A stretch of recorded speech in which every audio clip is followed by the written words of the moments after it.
A strange sound came from the edge of the solar system. It was soft, like a whisper, but different. It moved through space like a wave, looking for ears that could hear it. Far away, deep in the black sea of stars, a small alien scout ship picked it up.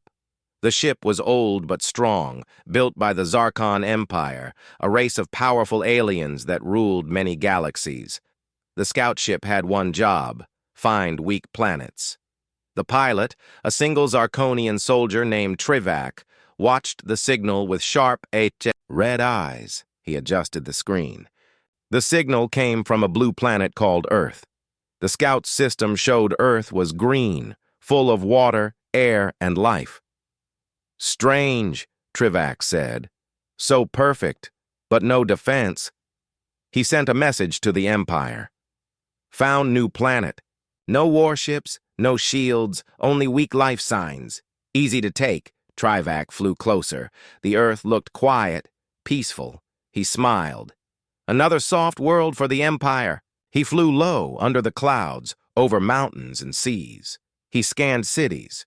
There were no space guns, no laser defense. People were walking, laughing, driving cars, eating food. No one looked ready for war. "They don't even see me," Trivak whispered. He flew higher again and laughed. "Too easy." Then something strange happened. The air around his ship became heavy. The radar blinked fast. A new signal came, but it was not from Earth. It was from something else, hidden. His ship shook. The lights turned red. Trivak's smile vanished. "What is this?" He tried to move, but the ship didn't listen. A voice, deep and calm, came through the radio. "Scout detected. You are not welcome." Trivak shouted, "Who are you? What system is this?" The voice replied, "You are in human space. You made a mistake." Suddenly, a beam of white light came from the clouds. It hit Trivak's ship and stopped it in the sky. He screamed and pressed all the buttons. Nothing worked. "Help! I've been trapped!" he shouted. He tried to send a message back to the Empire, but the signal was blocked. "This planet is not what we thought," he yelled. "They have—" And then silence. The scout ship disappeared. No fire, no crash, just gone. Only the white light. Remained for a few seconds, then faded into the clouds. Far away, in the command room of the Zarkon Empire, high commanders sat at a round table. The last message from Trivak played again. "They have—" And then nothing. The screen blinked. One of the commanders, a tall creature with gold skin, laughed. It was just a scout. Maybe he hit a bird. Another one, older and quiet, said, "No, he's gone." That message was cut. Something stopped him. The leader stood up. "So what? Earth is a baby world. No real tech. They don't even travel past their moon.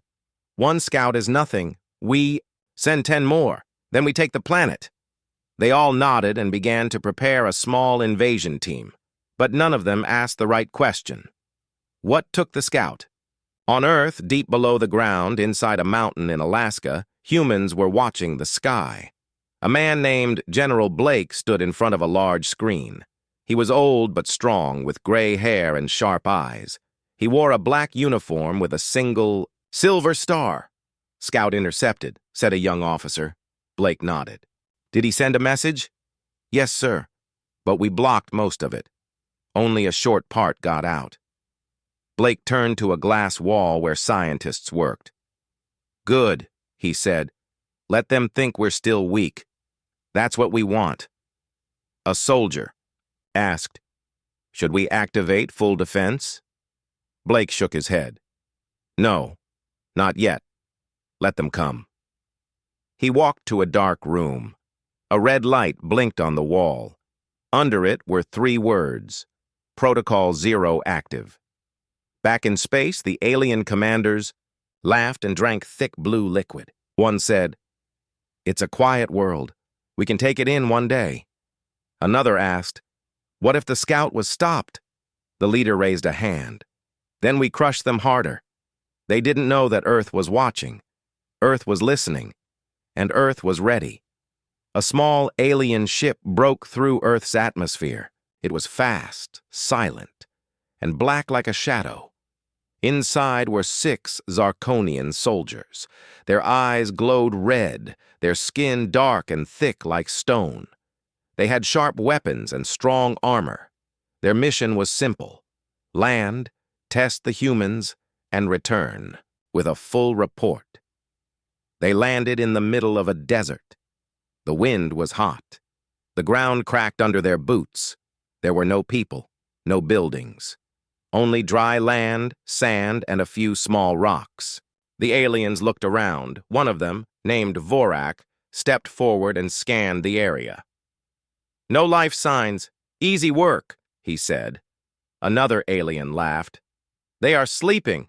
These humans won't know we were ever here."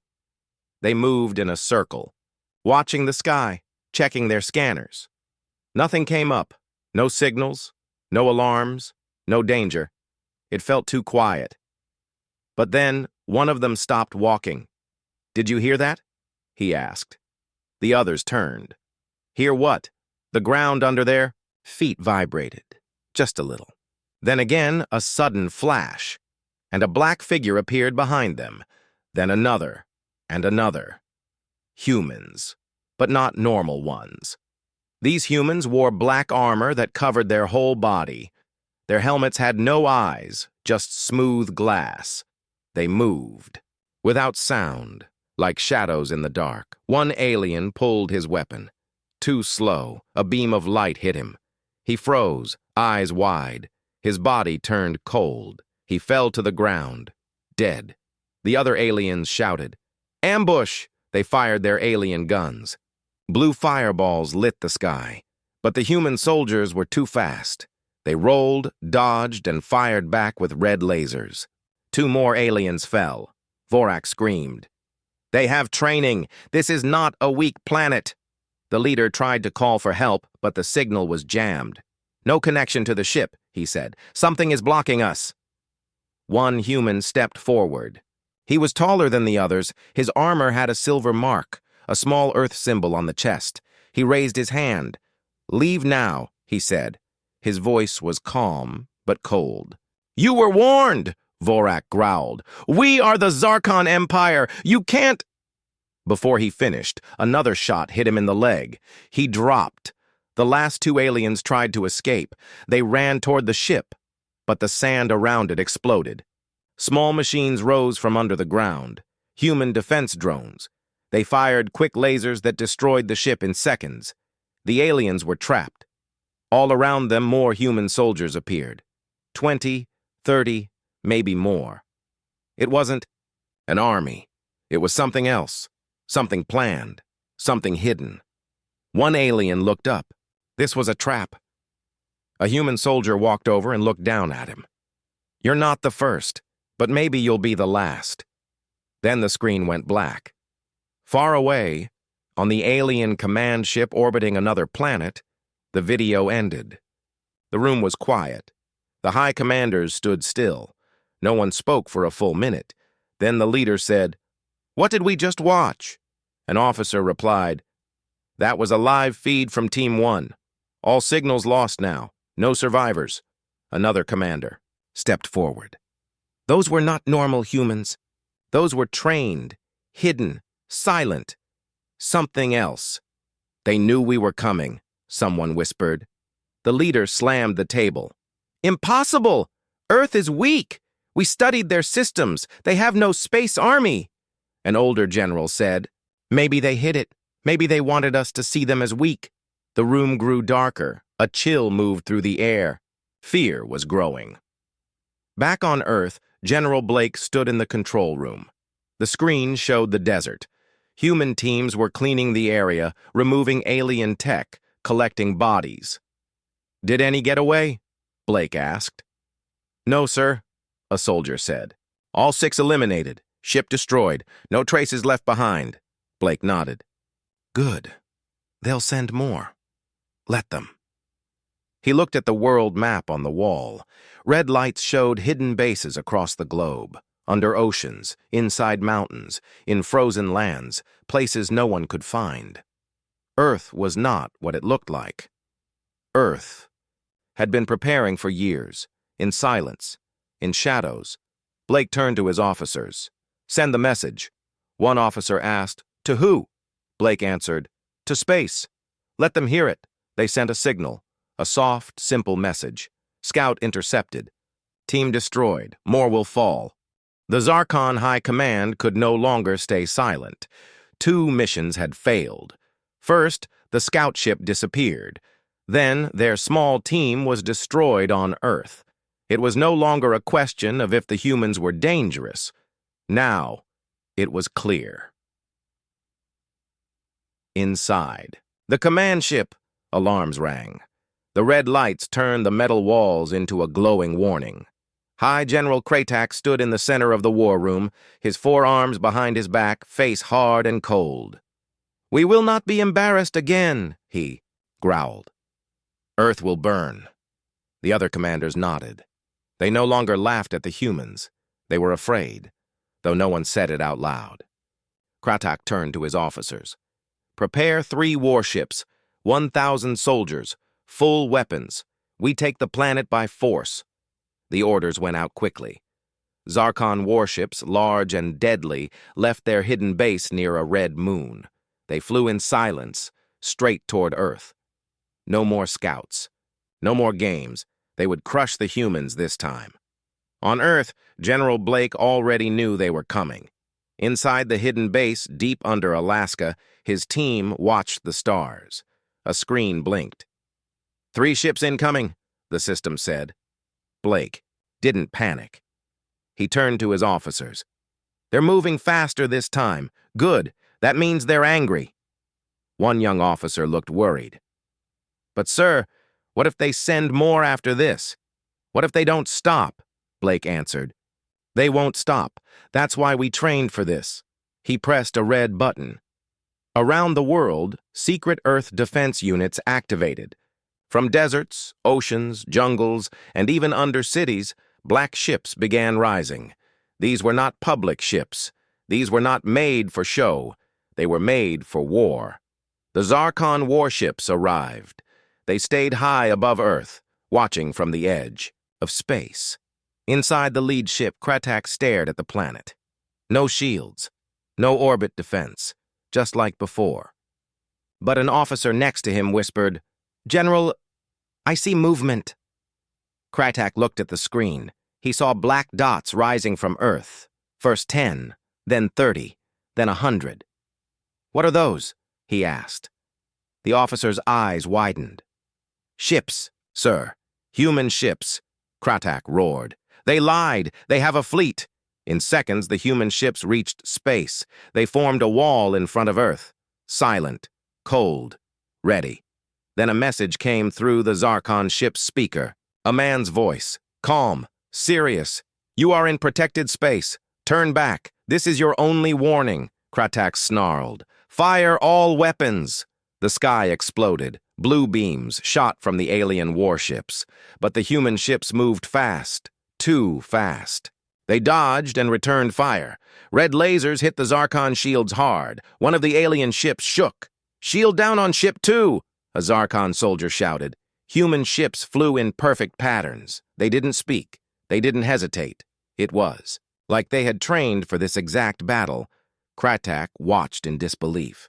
"How are they so fast?" Another officer shouted.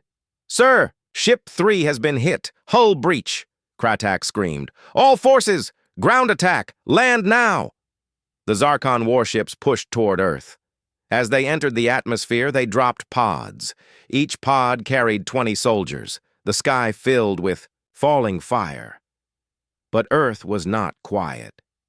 From forests, canyons, and mountains, hidden turrets rose. They fired beams that hit the falling pods before they could land. Some exploded in the air, others hit the ground but were instantly surrounded by black-armored humans. One Zarkon group landed in a green field. The soldiers ran out, weapons ready. But they were already trapped. Human drones flew over their heads. Ground bots rolled in from the trees. In 1 minute, The aliens were outnumbered. They fought hard.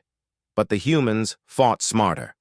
Back in space, the Zarkon ships were losing power. Main engine down, someone cried. Too many hits. Kratak saw one of his ships break in half and fall toward the ocean. He looked at Earth again. It was small, blue, green, but it was not soft. It was strong. He whispered, This was never a simple planet. Back on Earth, General Blake stood in the command room. A map showed red lights, enemy landing points, but green lights, Earth units, were surrounding every one. An officer smiled. Sir, they're losing fast. They didn't expect this. Blake nodded. They never do. Outside, the sky was calm again. Human ships circled Earth like quiet guardians. The Zarkon attack had begun.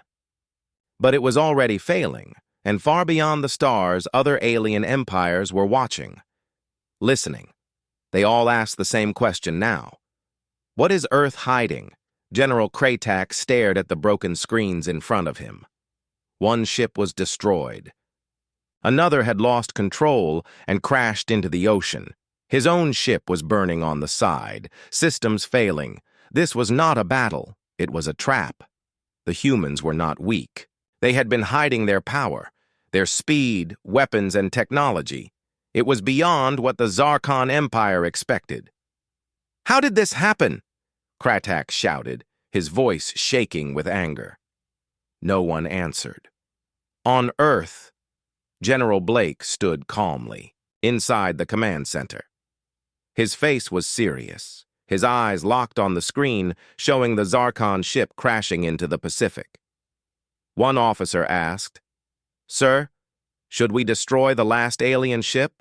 Blake replied, No. Let them run. Let them fear us. But deep inside the mountain base, something else was waking up. A dark hallway lit up with blue lights. The floor shook slightly. Scientists and guards walked quickly, whispering to each other. One guard stopped a woman in a lab coat. Is it true? They're unlocking the vault? The woman nodded. Yes, the president approved it. We're activating Project Sentinel. Far underground, behind 15 layers of security, there was a room that no one visited for years. It was colder than the rest of the base. In the center stood a tall object, covered in silver cloth, wires attached to its sides. Now, teams were rushing around it. One of them pulled off the cloth. Underneath was a large metal figure, humanoid in shape, but taller than a tank. Its arms were thick. Its legs were built for power. The chest had a glowing circle that pulsed like a heartbeat. This was not just a robot. This was Earth's hidden weapon. One scientist whispered, It's ready, isn't it? The lead engineer nodded. Fully. It runs on dark energy. It learns. It adapts. The scientist frowned. But we never tested it. The engineer smiled slightly. Now we don't have to. The aliens gave us a reason. At that moment, General Blake entered the room. His steps were firm. He looked at the metal, giant, and said, Wake it up. Up in space, General Kratak watched as his last remaining ship struggled to stay above Earth's atmosphere. He turned to his officers. We need to send a message. We need reinforcements. Earth is more dangerous than we thought. An officer replied, Sir, the signal system is damaged. We can't contact Zarkon Command. Kratak slammed his fist into the console. We need more troops, more ships. We were not told humans had ships or energy weapons or even giant machines. Another officer gasped. Sir, look. The screen showed something rising from the Earth. It was not a ship. It was walking. Kratak leaned in. It was a massive humanoid machine, black and silver armor, glowing chest, blue eyes like stars. It walked straight across the land, stepping over rivers and mountains like they were nothing. It moved with intelligence, with purpose. Kratak whispered, What is that? The officer checked the readings. Unknown energy. Source. It's not nuclear. It's not fusion. It's something else. The giant turned its head and looked straight at the sky, as if it could see their ship. Then it pointed upward and launched itself into the air. In the mountain base, the room shook. The screen showed the giant flying toward the alien ship at high speed. It had no wings, no fuel trail. It was using something unknown. The president's voice came through the secure line. "General Blake, what did we just launch?" Blake replied, "The future, sir." High above Earth, the giant machine reached the alien ship in seconds. It hovered, silently in space. Then, with one move, it slammed its fist into the ship's side. The ship shook violently. Kratak and his officers fell to the floor. "Shields down! We've been breached!" The robot tore through the ship like paper. No weapons. Worked against it. Plasma beams hit its body, but they faded like sparks. Then it stopped. It looked at Kratak, and it spoke. One deep voice like thunder. "Leave or be destroyed." Kratak stared at it, eyes wide. "What are you?" The machine replied simply. "I am Earth's answer." Then it flew back down toward the planet, disappearing into the clouds. Kratak gave the only order left to give. "Retreat. Now." His ship limped away, broken and humiliated. Back on Earth, General Blake watched the screen go dark as the alien ship left. The giant machine landed back in its secret chamber. It powered down, lights dimming. A young officer turned to Blake. "Why didn't we use that thing before?" Blake replied, "Because we hoped we'd never need it." The officer asked, "And now?" Blake looked at the ceiling. "Now we wait. Because if Zarkon learns what we did today, they'll come back." He wasn't wrong. Far away, on the other side of the galaxy, Zarkon High Command had received a broken message. Only 2 words came through. Just, "Scout."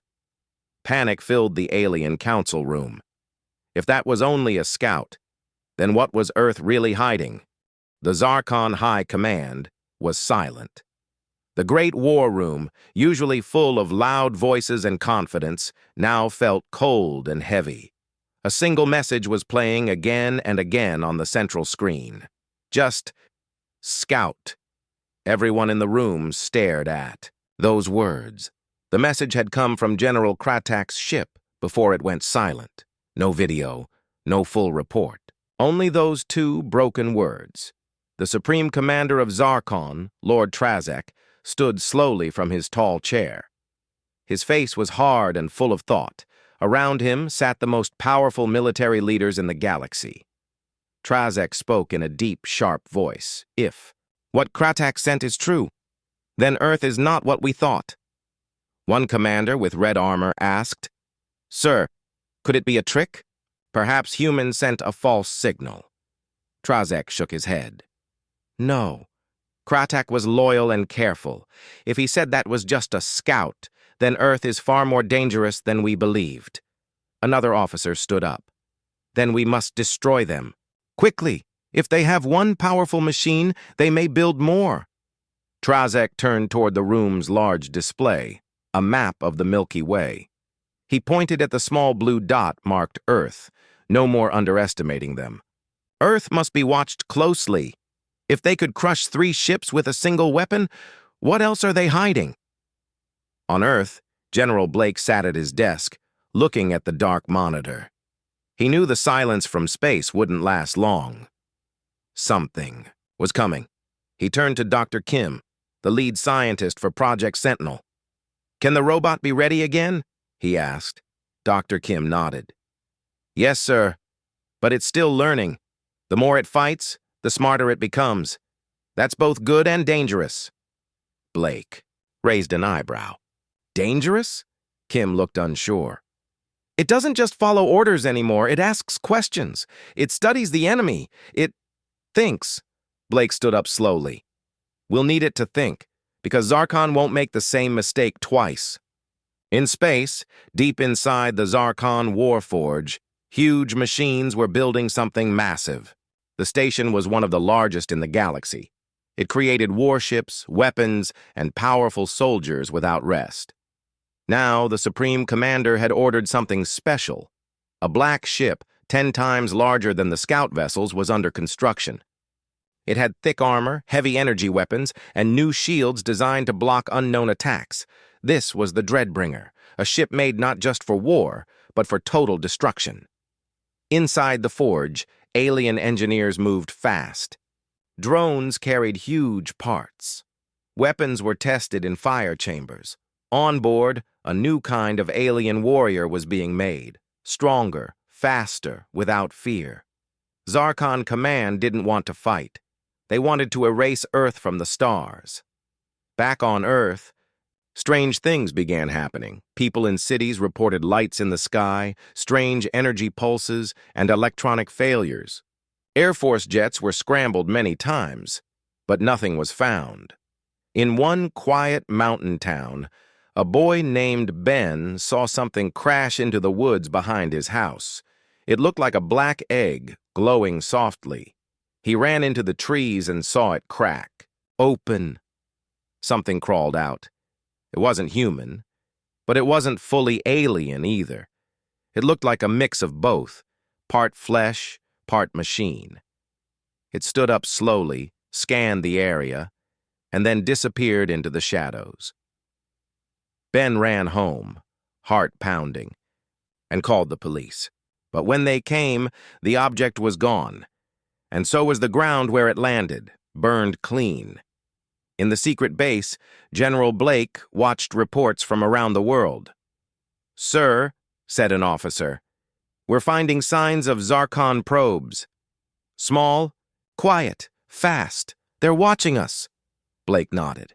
"They're scanning for weaknesses. They're planning their next attack." He walked to the large monitor and pointed at the Earth's orbit. "They're preparing something big, and we have to be ready before they return." Dr. Kim entered the room again, holding a tablet. "Sir, the Sentinel has made contact." Blake turned sharply. "With who?" She looked nervous. "With us. It spoke again." Blake raised an eyebrow. "What did it say?" She showed him the screen. 3 words blinked. "They are coming." In the dark of space, the Dreadbringer left the war forge. Its engines roared as it moved toward Earth at light speed.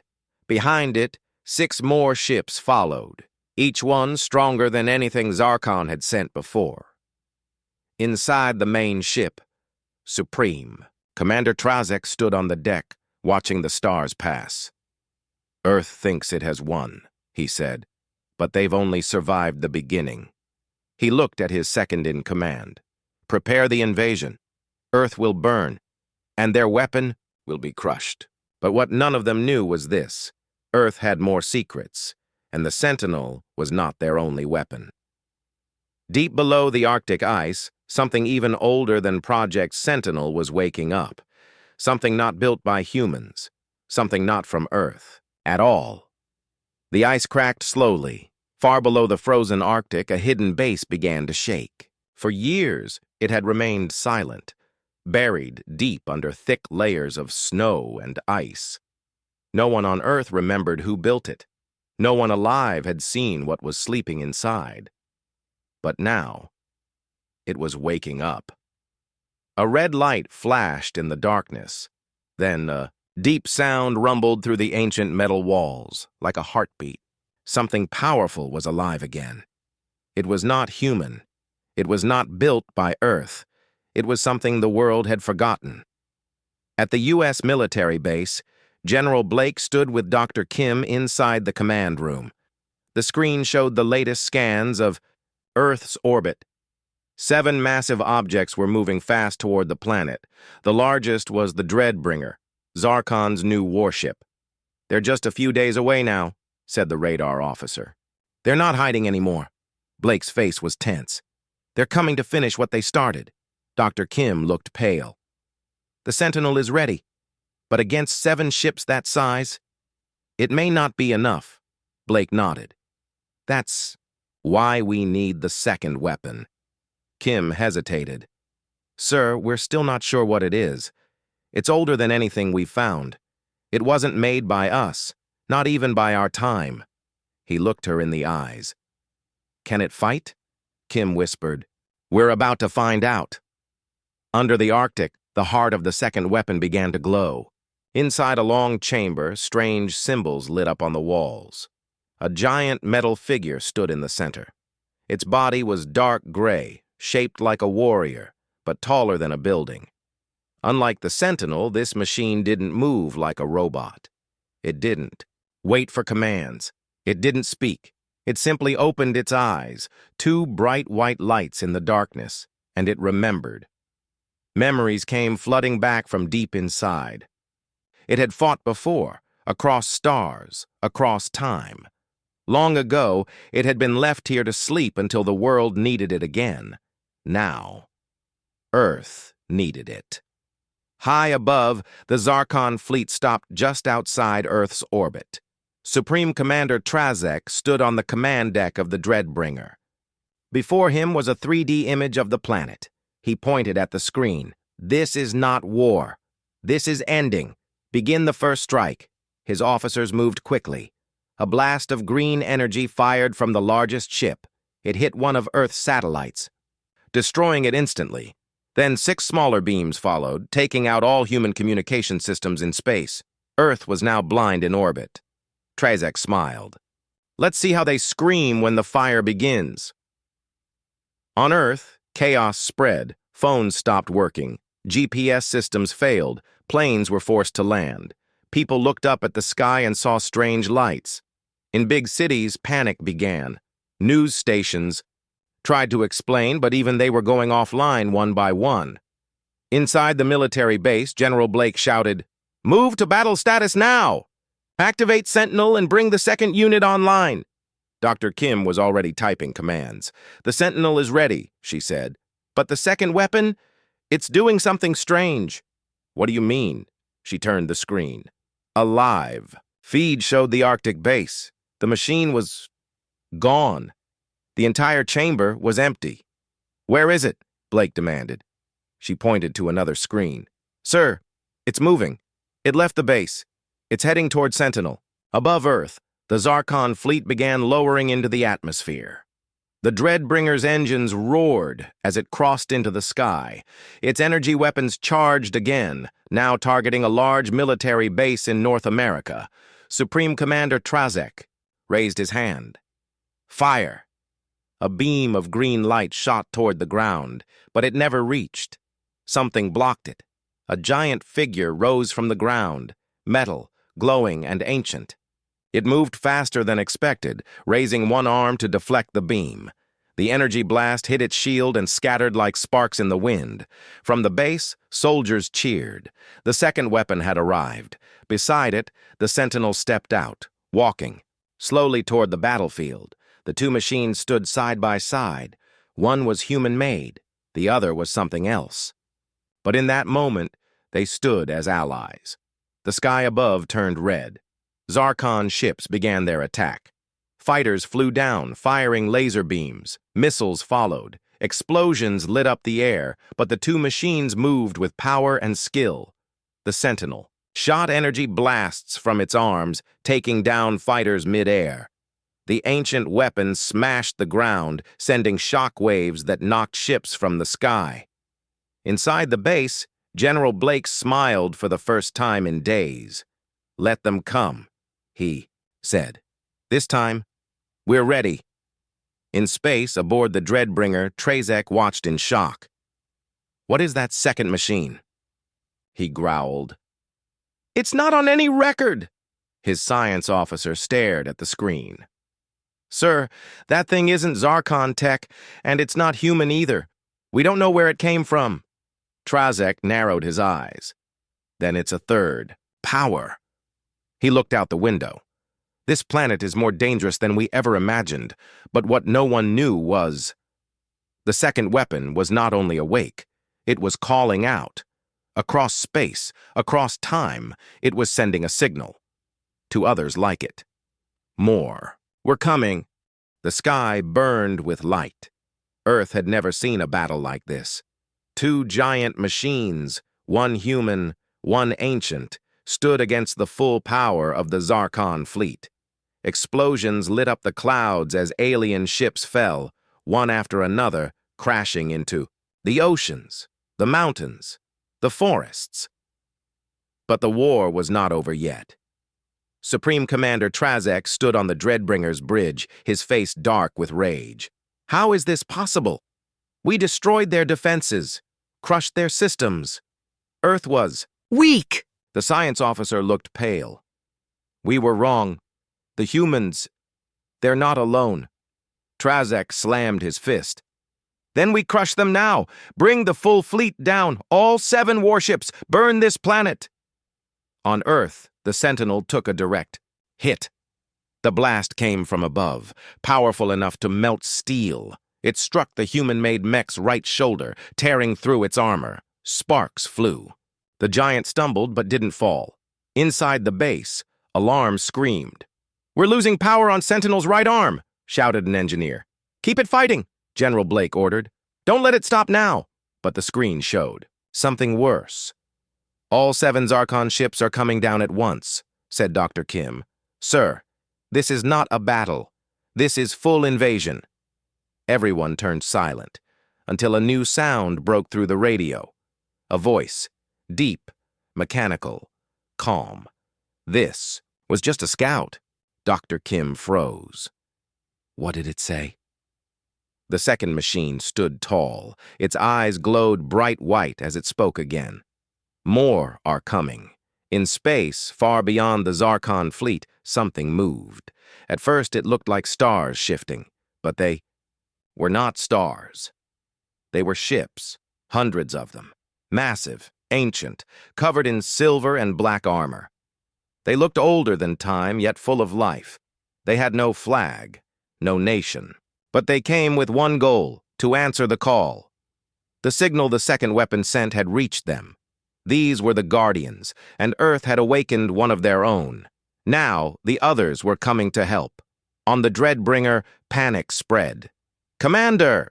shouted an officer. "There's a fleet entering the system, huge size, hundreds of ships." Trazek stared at the screen. His blood turned cold. No, this can't be." Another officer whispered, "Sir, these are not Earth ships. We don't know what they are." "They're answering that machine's signal," said the science officer.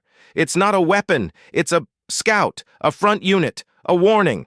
Trazek fell silent. Then he screamed, "Retreat! Get us out of this system!" But it was too late. The sky above Earth cracked open with light. The first Guardian ships entered the atmosphere like falling stars. They flew silently, smoothly, with no engines or weapons that humans could understand. But when they attacked, it was like the universe itself was striking. Beams of pure energy shot from their hulls, cutting Zarkon ships in half. The Dreadbringer fired back, but its blasts were swallowed by invisible shields. The alien commanders finally realized they were not the hunters. They were the prey. On the ground, General Blake watched the sky with wide eyes. "What are they?" Someone whispered. Dr. Kim answered in a soft voice. "I think they're the reason we're still alive." The second weapon looked up, then stepped back. Its mission was done. The Guardians had arrived. The Sentinel, damaged but still standing, turned toward the base.